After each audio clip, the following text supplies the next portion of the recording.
I always have never met a wildly successful pessimist. Now, somebody listening here might say, well, what about people who are short traders? Well, most of them get crushed. They're still optimistic that their negative view is going to win. Everything starts with curiosity, and curiosity requires optimism. And what's the fundamental optimism? Hey, things could be better.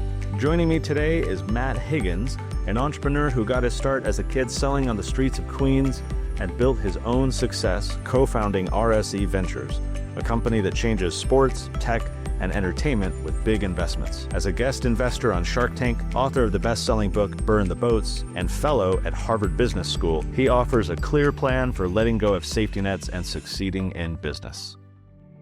Welcome to How I Started, the podcast where we share the real stories behind remarkable entrepreneurs and the companies they've built. I'm Boyack, your host and president of the Children's Entrepreneur Market, where we help kids ages 5 to 17 launch their very first business. In each episode, we'll explore how great ideas grow into lasting success, what lessons shape those journeys, and how mentorship builds the next generation of entrepreneurs. Whether you're just starting out, scaling up, or looking to inspire others, you're in the right place. Let's explore the stories that prove every great venture begins with a single step. Matt, thanks for joining us on the program. I'm excited to chat with you. Thanks for having me. I want to start, as we do with all of our guests, talking about your earliest entrepreneurial memory. Do you have a story from early in your career? It's a storied career full of all kinds of business activity at this point, but what got you started and how old were you? So I have many memories of being that young, early entrepreneur, and most of them came from growing up really poor. I grew up in abject poverty, scraping by, and so my early entrepreneurial memories are out of necessity. The one that really jumps out in my mind, first of all, I did like Amway as a kid. I did all these different things, try to get rich quick stuff. Today would be crypto. Back then was Amway. Whatever it would take to get rich quick. But my earliest entrepreneurial endeavor, my formal business was called M&T Services for Matt and Todd. It was my brother and I. Anyone listening, any teenagers out here would find this hard to believe, but this is pre-internet. And back then, if you wanted to get information about something, you would call a 900 phone number. So you'd create a 900 line and people would get charged to the phone company for whatever information they were trying to get. And you would get a piece of that for setting it up. So early on, I realized, there's nowhere to go and find out about bar specials. I had a fake ID, as you might imagine. So I was like, I'm going to go ahead and I'm going to create a 900 phone number so that people could go ahead and call the bar at any point and find out what's going on a Thursday night. And then I quickly learned a lot of painful lessons that I take with me to this day. It failed, obviously. One of the most painful ones is if you're going to launch a business, you don't want to launch a business where the owners don't show up for work until like 4:00 in the afternoon and they're impossible to get. So in order for me to get these bars to sign up, I literally had to go bar to bar and, they don't care about talking to me. But I made it work. I launched the hotline and I had different bars and people were paying me, but it just took too much work to get the content every week. So you've also told me before a story about selling stuff on the street. What's that story about? Yeah, so back in the day, this is Queens, some of them were questionably legal, some of them were clearly not, but one of them was I used to stand online for a scalper and I would go ahead and I would buy tickets, stay all night and then they would pay me for standing online. But one of them was selling flowers. So I live near a pretty busy intersection and on holidays like Easter or Mother's Day, I would work for someone who would give me the flowers to sell. I would make nothing, $5. And then actually, that's probably my most important childhood memory because I was thinking, wait, it's much better to be the guy who buys the flowers from the florist and gets the person to sell them than it is to be the little kid knocking on your window. Very humbling experience, but I would never change those early lessons for anything because they taught me about capitalism and the value of hard work. So you said that these little ventures, when you were in your youth, were born out of necessity. Do you find, having now worked with a ton of entrepreneurs, do you find that that's a common theme for entrepreneurs? I feel like some of them just like the game, they like the sport, some of them, like, how do you look at that across entrepreneurship today? For how many entrepreneurs would you say does kind of necessity launch them into this world? That's a great question. I haven't thought about that much. I would say the minority, to be honest. I would say the majority get hooked on an idea that they find from what I call proprietary insights, which is just fancy language for an insight that you have about how the world should work or could work based upon how you live your life, where you live your life, your family, your neighborhood. And so I'll give you an example of a proprietary insight, which is the majority. I once had a TV show and I was being pitched for a business. And the woman who was pitching her current business was that she ran a bunch of Airbnbs. But her focus on the Airbnbs was for visiting nurses. She only did visiting nurses. And I said, well, how did you come up with that? Why visiting nurses? She goes, well, hospitals are willing to pay a premium for housing for visiting nurses. And so how'd you pick up that insight? Was like brilliant. She goes, well, I was working in a hotel behind the reception desk. And I kept noticing that we were getting visiting nurses all the time. And I would ask all these questions because I'm curious. And they told me, well, I stay here because it's more comfortable and my manager is willing to pay a higher rate because that's how it works with visiting nurses. That woman took this one proprietary insight that I could go ahead and do Airbnbs for visiting nurses and created 10 businesses. I think that's more typical, which is really good for anyone listening out there. It doesn't matter if you're a kid or you're starting out in your career. Every one of us has a proprietary insight about how the world could work better. That could be the seed of a future businesses. Many of the things I've done were from that. But in terms of necessity, the reason why I think I probably don't see it as much, if you're struggling just to survive, like I was with a kid, it's really hard to carve out the bandwidth to dream, to be honest. And which is unfortunate, which is why I love what you're doing, Connor. Like you're making it possible for people at a young age to flex that entrepreneurial muscle. Because if you're struggling and you don't have anyone in your network telling you like, that's a good idea or give it a shot or it's okay to fail, it's very hard to get that going when you're just focused on what you're going to eat for dinner tonight. I love the example, Matt, that you just shared where this lady developed this proprietary insight while she was working at her current job. But you said a word that I want to hone in on and get your reaction to.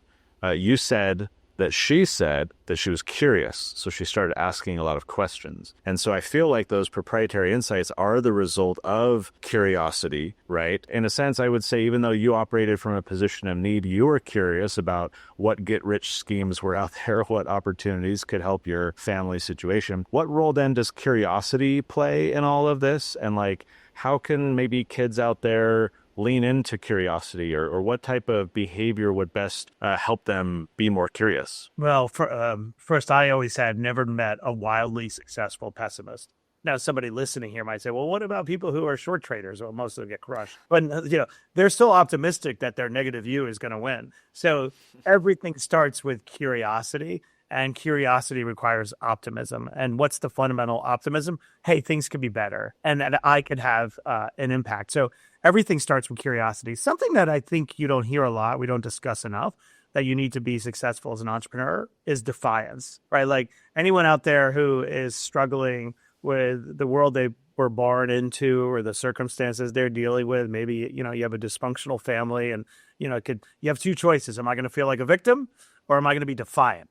Like, hey, I am not going to let the circumstances I was born into dictate my life. And so for me, I was very defiant. I don't know where this kid got this sense of, broader purpose, but I held on to that defiance, which would always make me question everything. So if you combine curiosity with defiance, you believe that you possess the agency to do something about it. So I see that quality in a lot of entrepreneurs. There's always like a degree of like, well, why does it have to be that way? Who made those rules? I'm always saying to myself, who made those rules? Now, let's say that you really don't have any resources, though. You don't have any money. You don't have any support network. You could still flex your entrepreneurial muscle, even if it's only in your mind. For a long time when I was young, I found I would always have these pretty decent ideas. I'll give you an example. Domain names, right? URLs.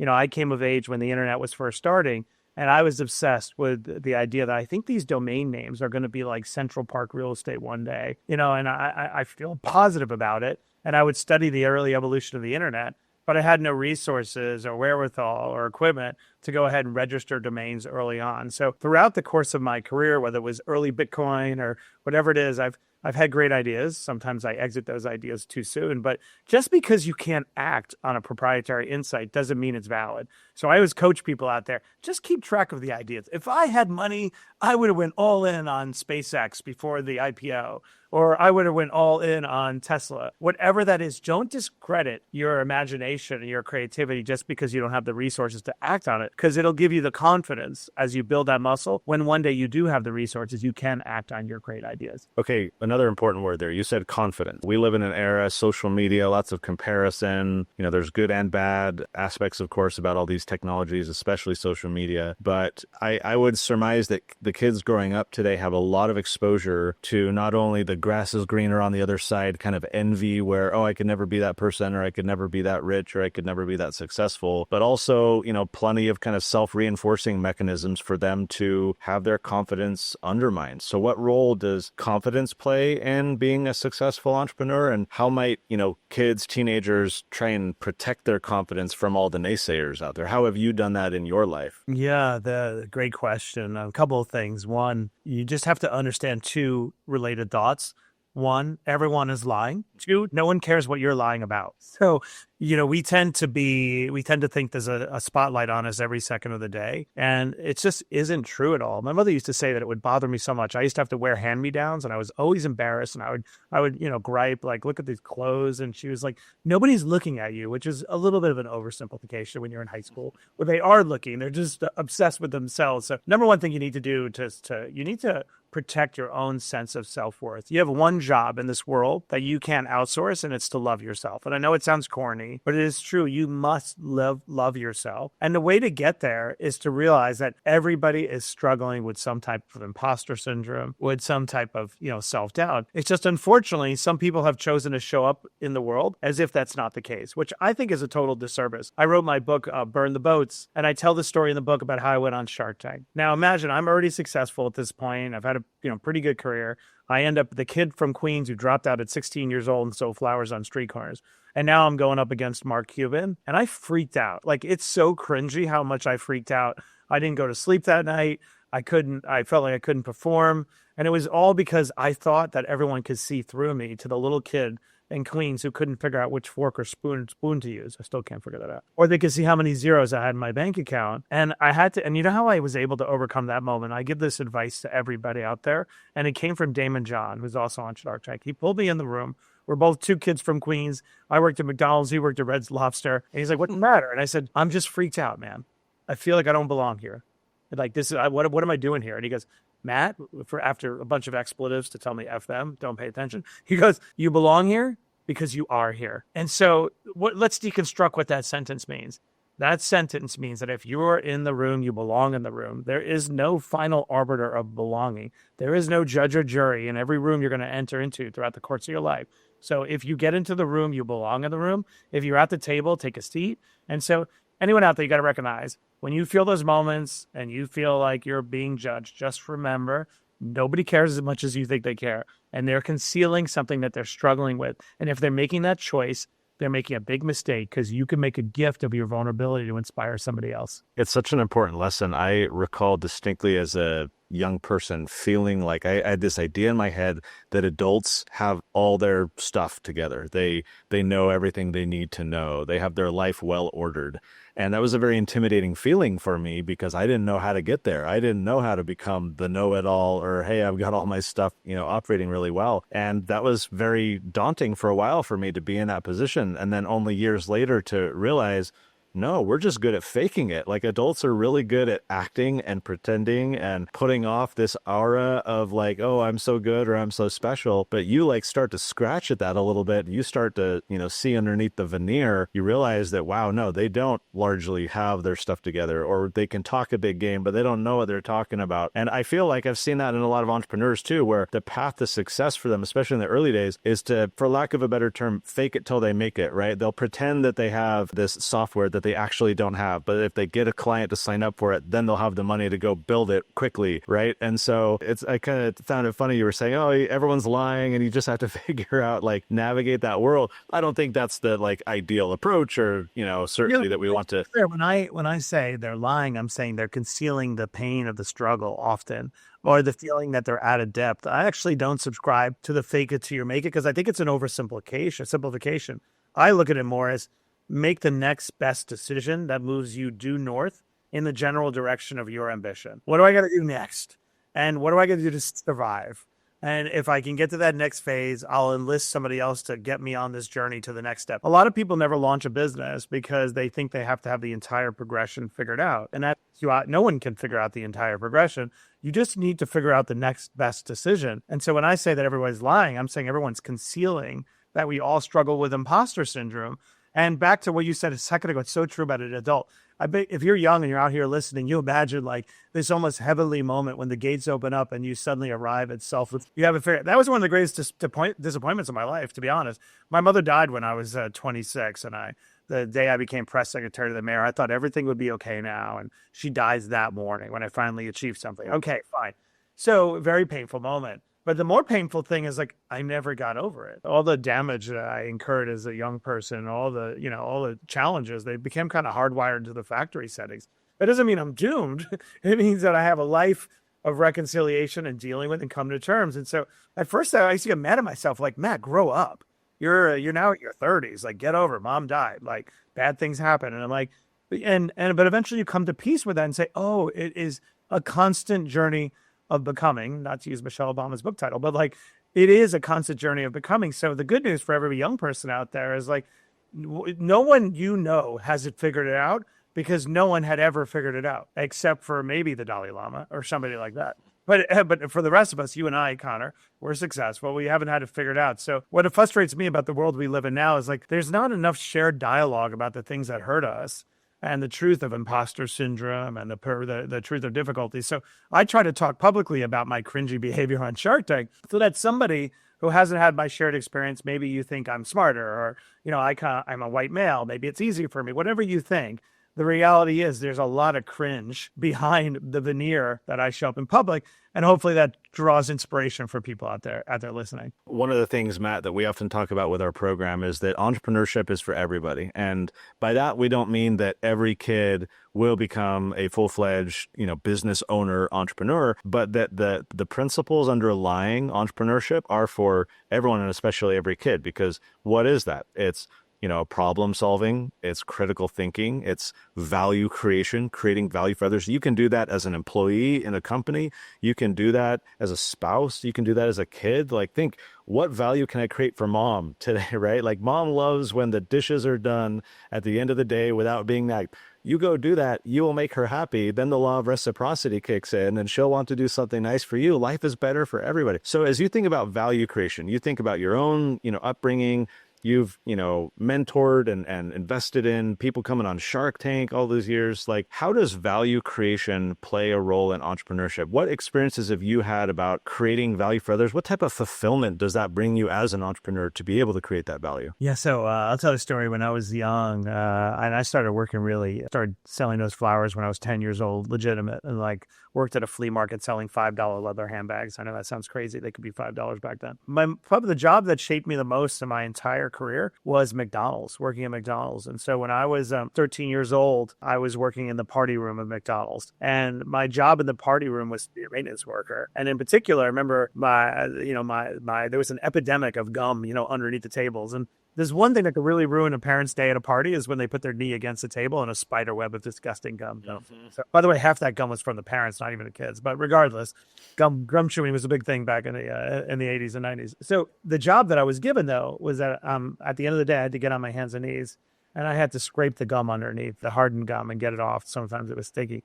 And the kids from my high school, not high schools, but early elementary school, would go by and like make fun of me through the big windows. There was octagon windows, right? So like I had this ugly green shirt with stains on it and kids making fun of me. But something happened. Like I was like, I need to get through this, and I need to see it as not humiliating, but I need to derive self-worth from it. I was like, so I'm going to become the best damn gum scraper McDonald's ever had in the history. And I became OCD about this gum. But who did care about the McDonald's aside from the kids who would make fun of me through the octagon window? The owner.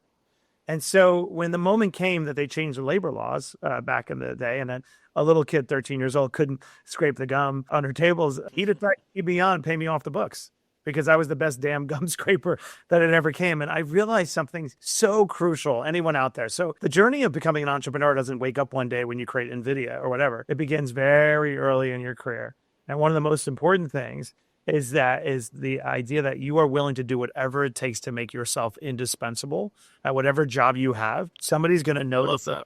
And a job is really just a problem being solved, right? Right. I'm going to give you a job because you're going to solve the problem, and I'm going to get a multiple of value on your work. If you make yourself indispensable, whatever job you're doing, no matter how menial, somebody will notice you and they will give you a more complicated job. That little kid who used to scrape gum at McDonald's ended up being the maintenance manager of that party room at a very young age. And then that became the whole formula for my success. People say, how'd you go from a high school dropout at 16 years old with a GED to the press secretary of the mayor of New York making six figures?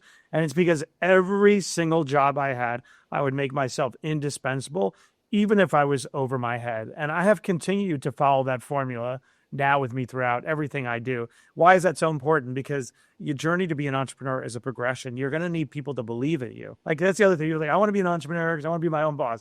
You're not your own boss as an entrepreneur. Oh my God. You've never felt more, attached and beholden to more constituencies than when you do it when you're an entrepreneur. That's right. Your source of capital, your customers, your employees. So the goal is not freedom to be untethered. The goal is to be freedom to be empowered, to impose your vision of the world on planet Earth, right? That's the goal. People give you freedom and the opportunity. So a long way of saying, anyone out here early in your journey, make yourself indispensable at whatever job you're doing right now. So talk briefly about that freedom that you just mentioned. What has been that allure for you in your life? Why is that an allure for the kids listening or adult entrepreneurs? Like even just in your own life, what does that freedom look like for you? I know that like right before our podcast, you were having lunch with your daughter. So I assume that freedom means, you get to dictate your schedule. You get to prioritize what's important to you. How do you experience that freedom as a successful entrepreneur? Yeah, so great. So freedom. I talk about this in my book, the idea of burn the boats. Before you burn the boats, you have to know what you're burning the boats for. And you have to burn your boats for a principle that really matters so much to you that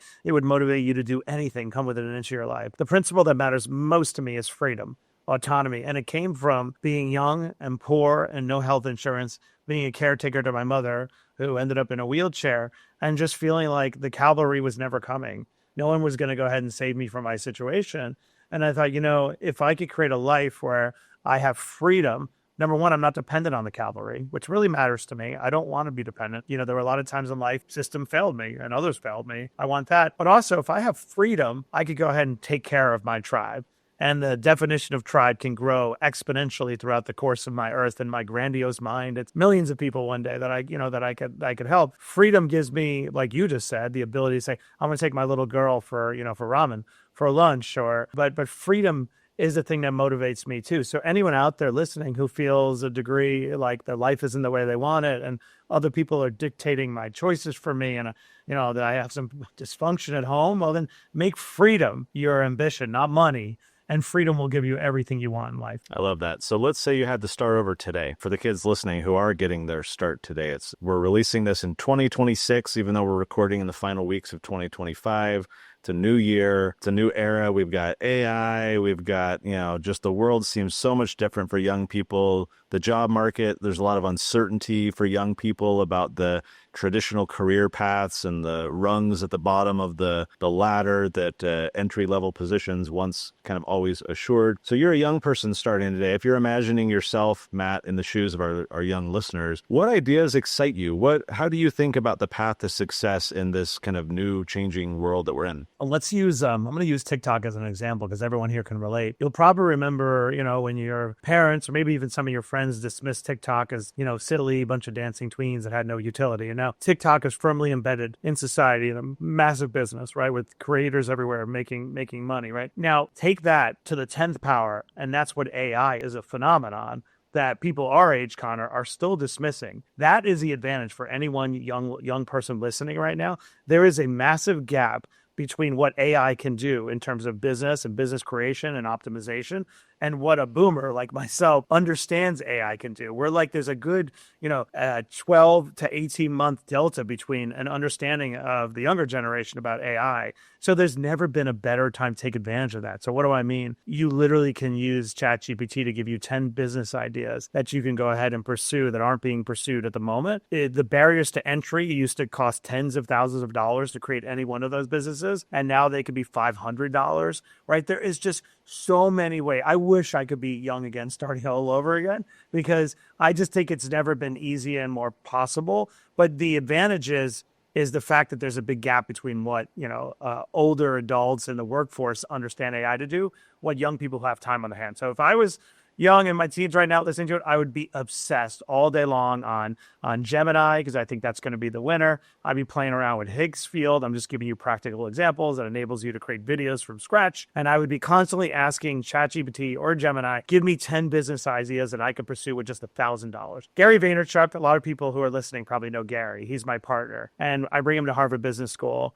and he'll ask questions about, the journey of a founder. And the number one thing he always says, just sell something. If you could figure out how to sell a thing, something you bought at a garage sale, if you could figure out how to sell that one thing and make, 2 times as much money, you are now an entrepreneur. So I'm going to give the same advice to anyone listening. Figure out how to buy something and sell something, make a profit, but do it using modern day tools, right? And because those will teach you just how easy it is to launch a business. Speaking of modern day tools, Matt, I was in Denver over the weekend at one of our children's entrepreneur market events, and met the mom of a boy. I met the boy as well, who had a 3D printer, and he's 15 years old. He's been coming to our markets for, I think, maybe 2 years now. Keep in mind, again, as I'm about to share this data point, he's 15 currently. And in 2 years' time, he started when he was 13. He has earned at our markets with a 3D printer $16,000 for a 15-year-old. That is